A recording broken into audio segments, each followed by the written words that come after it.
Welcome to session one of Network or Referral Marketing with expert Tom Borg from Tom Borg Consulting. Oh, are we lucky? Remember, I told you in the introduction, we're going to talk about changing the alphabet. And people go, what?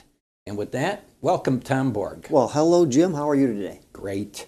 So we're going to talk about the ABCs today. ABCs of networking, absolutely. All right.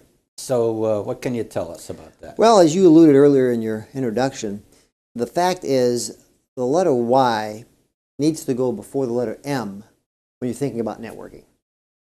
And here's a good example. When you think about a group picture, when you see a group picture where you are in that picture, whose face do you look for first? Whose face do you look for first? Me? Yeah, I do too. How come? I can't believe I've gotten that ugly over the years. Well, I'm interested in me. Sure. I am. Most people think about themselves morning, noon, and night. Matter of fact, they think about themselves more than they think about you or I. Could that be a problem? Well, let's put it this way. It could be an opportunity if we are thinking about it when we're out trying to network with other people. And that is, we need to think in terms of their interests. What are they interested in? They're interested in themselves. So obviously, when you're going to be meeting people for the first time, we need to talk about what they're interested in. We need to talk about them, their concerns, their potential clients that they're looking for. So when we're talking about putting the letter Y before M, we're talking about Y, which stands for you. M stands for me. So what we're saying there is we need to be able to think about networking from those perspectives. So tell me a little bit about yourself. Tell me, what could I do for you to help you with your business? Tell me about what the challenges are that you have. What are the kinds of referrals that are best for you? Mm-hmm.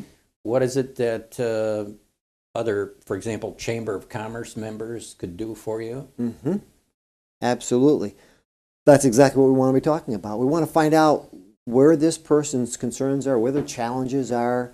At the same time, find out something specifically about them. What are some of their own personal interests? Maybe some of their hobbies, some of the things they like to do when they're not working. But these are things we need to find out about. I really think, Jim, that when we really look at developing solid relationships with other people, it goes through three phases. The first is they have to know who we are. Second, they have to like us. And number three, and most important, they have to trust us. And we can think about trust in a lot of different ways when it comes to networking.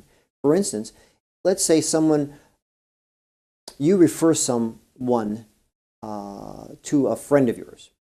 In other words, this person who you just met, this networking situation, you tell them about a friend of yours who could probably use their services. What would happen if this person never follows up with that friend of yours?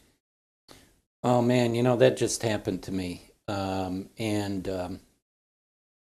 It was one of my clients that I referred, and the person to whom I made the referral went through step one appropriately, sent me a thank you note, thank you for the referral, and then didn't follow through with my referral. In other words, promised to do a service and did not perform the service, and then did not return calls. And my client called me, and you know what that does to my credibility then. Fortunately, my client has enough belief in me where he said, hey, here's the situation. And I said, here, let me refer you to a different person.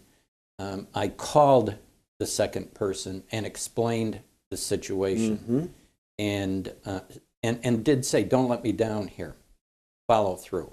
Absolutely. Please.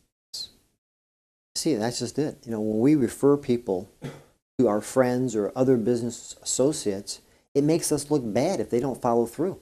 Oh, man. Sometimes in the contemporary economy, it's a one-strike ball game. There aren't three strikes. There's just one pitch, right. All or none.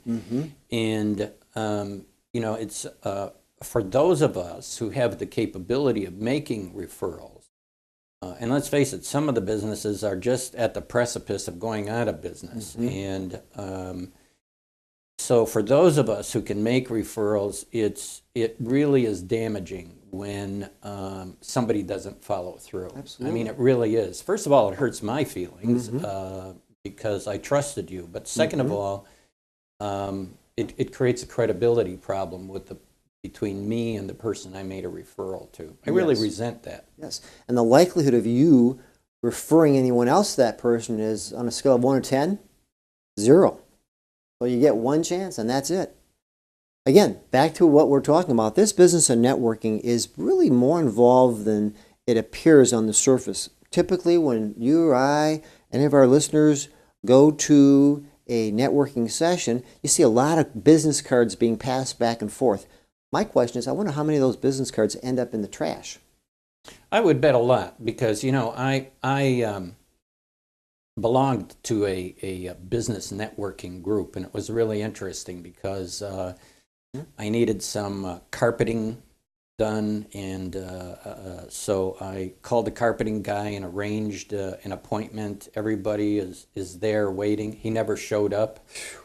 45 minutes after the appointment, I called him, and he had forgotten. He was very apologetic. He didn't write it down. I got a concrete guy, that was his card, and I said, listen, I need a driveway repaired. And after I made the call to him, he said, well, actually, he needs to change his business card because he does the decorative stones. He really doesn't do concrete. And so he's got to get around change.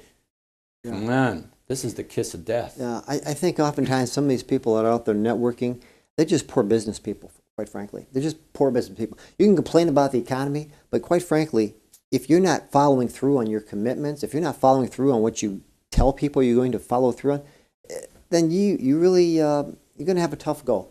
So in other words, if we look at the letter Y before the letter M, if I make a referral, you owe me to follow through. Absolutely. So after you told me how I can help you, and I make the referral, you owe me to follow through. At least have the integrity, and I think this is the other thing, if you can't handle the referral, to be honest and to tell the person you can't handle it, or let's say that you can't agree on fees, and be honest. That's right. Tell the person and then call the referring person and to say, hey, this is not going to work out. We need to make a different kind of referral here. And then if possible, that person should refer that person to someone else that can handle the situation. You know, I did that yesterday. As a matter of fact, somebody contacted me for my service, and I said to this person, your needs would be better met by going this different route. And if that doesn't work, let me know. Yes. But I really believe that you could be better served going through this other doorway rather than me. That is the professional way to do it. That's the proper way to do it. You see, and then taking this whole concept one step further, let's say, for instance, the person that you refer to this individual, they'll need to get back to you and say, yes, I did follow up with the person, and thank you for the referral, and I will keep you in the loop. As I work with this person whom you referred me to, I'll let you know how it works out, and this way you'll know that I'm doing what that person really wants and needs to have done. I agree with you. Well, so much then for our first session here, the letter Y coming before the letter M in your alphabet, if you want to be successful at this whole business of referral or network marketing. Hey, thanks for viewing.